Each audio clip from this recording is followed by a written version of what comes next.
Thank you. I'm State Senator Jason Lewis. Thank you. Thank you. Thank you for standing courageously alongside Americans from all walks of life, all across our country today, to stand for fundamental American values that most of us have long taken for granted, which are now under tremendous assault in this country. Thank you. Thank you for being here.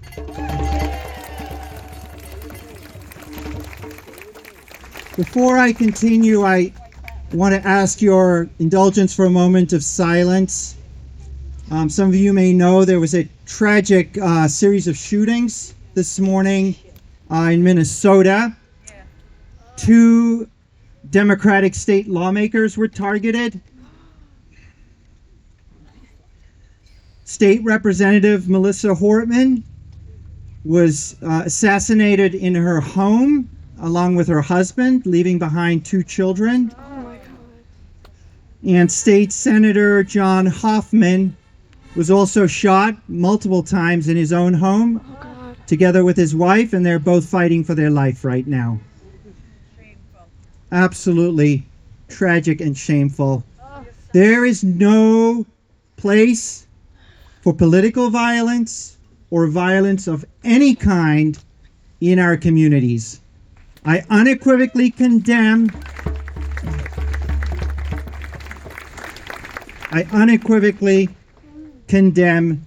any acts of violence, political or otherwise.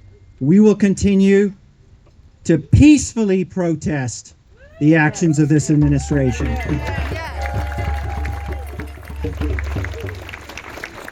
Please join me in a moment of silence as we send our condolences and our prayers to their families, loved ones, and friends in Minnesota.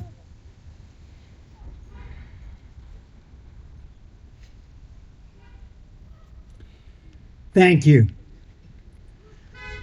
For each of us, our identity is made up of many different things. For me, I'm a husband, I'm a son, I'm a father to wonderful daughters, I'm a proud American, I'm a state senator, which is a great privilege, and I'm an immigrant.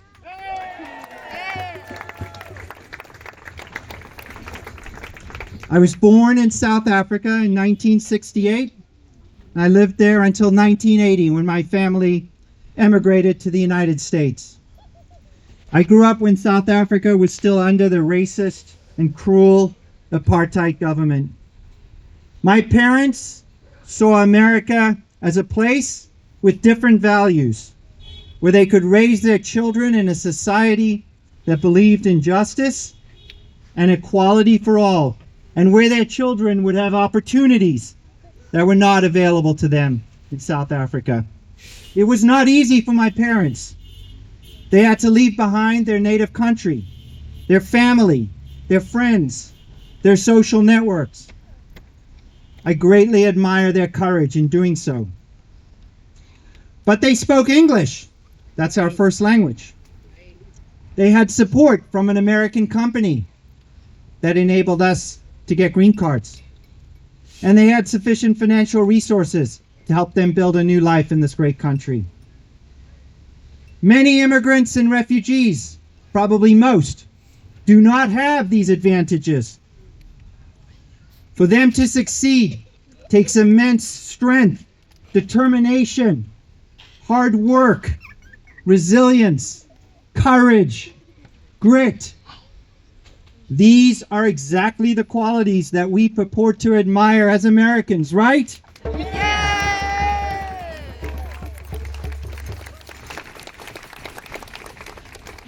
There's a lot of things that have made me mad these last few months.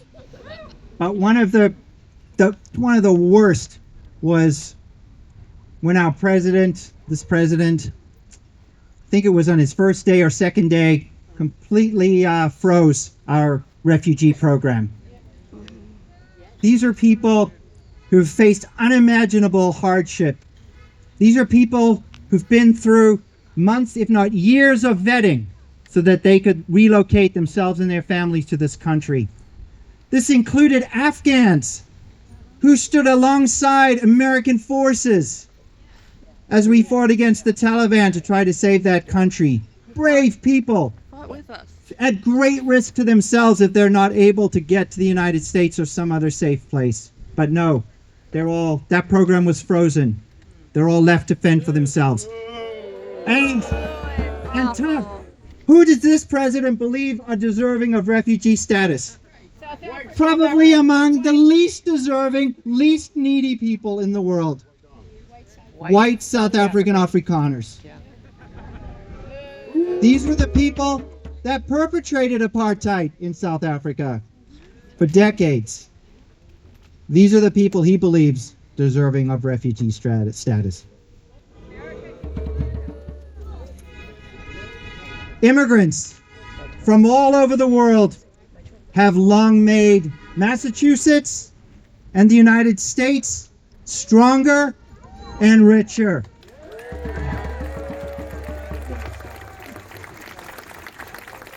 Many economists point to immigration as one of the key sources of America's success.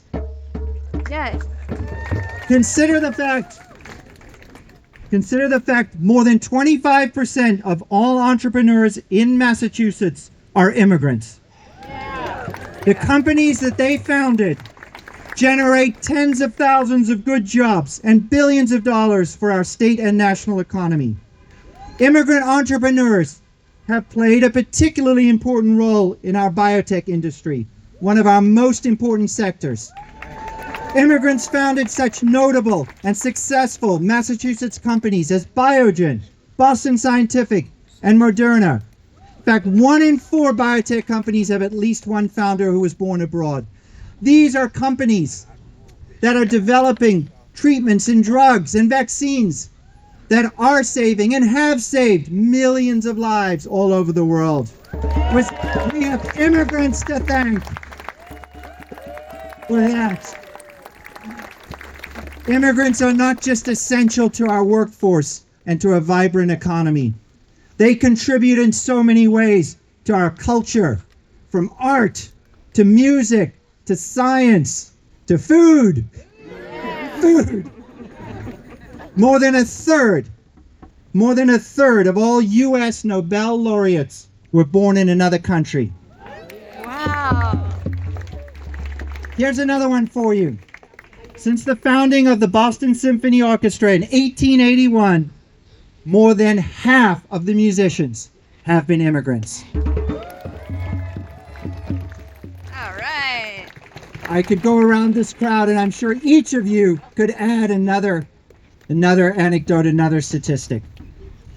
I also want to shout out today international students.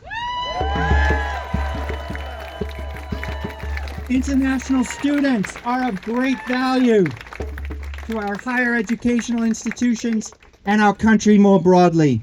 They bring different perspectives, different talents and experiences. Many will stay on in the U.S. after graduation and contribute to our communities and our society.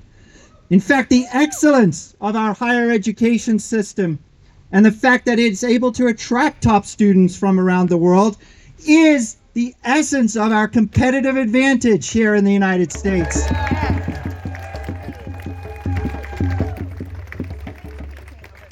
Now, of course, we do need an orderly process for managing immigration to this country. I do understand why many Americans have concerns about immigration, given how broken our current system is. But this is something we can and should fix, and Congress should take up that challenge in a bipartisan manner.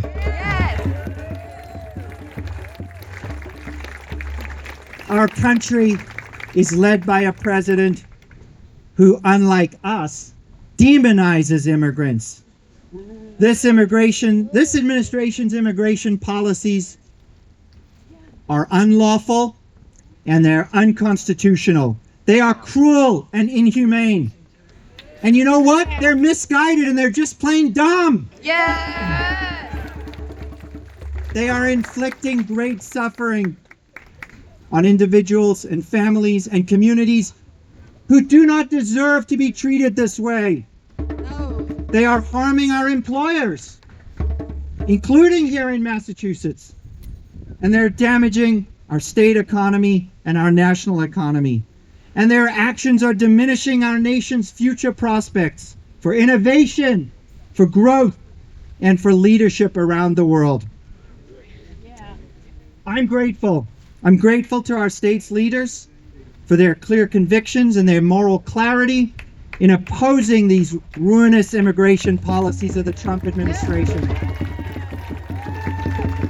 Thank you. Thank you to Governor Maura Healey, and thank you to Attorney General Andrea Campbell.